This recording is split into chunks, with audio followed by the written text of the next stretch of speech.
ఇవాళ రాష్ట్ర వ్యాప్తంగా రైతులకి అన్యాయం జరుగుతూ ఉంది. ప్రతి జిల్లాలో కూడా వరి కళ్ళాల్లో మరి రైతులు ఇబ్బంది పడుతున్న పరిస్థితి ఉంది. కొనుగోలు కేంద్రాల్లో రైతులు ప్రాణాలు కోల్పోతున్న పరిస్థితి ఉంది. అందుకే సెక్రటేరియట్ ముందుకొచ్చి వడ్లు పోస్తేనన్నా ఈ ప్రభుత్వానికి బుద్ధి వస్తుందేమో అని చెప్పి ఇక్కడికి రావడం జరిగింది.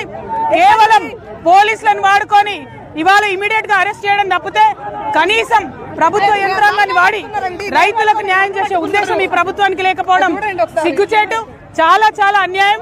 రైతులను వెంటనే ఆదుకోవాలి. కళ్ళల్లో ఉన్న వరి వెంటనే కొనాలి, పొద్దుతిరుగుడు కొనాలి, జొన్న కొనాలి. రైతుల దుఃఖం మామూలుగా లేదు. ఈ ప్రభుత్వం కనీసం పోయిన సంవత్సరంలో ముఖ్యమంత్రి గారి రివ్యూ కూడా చేయకపోవడం అన్యాయం.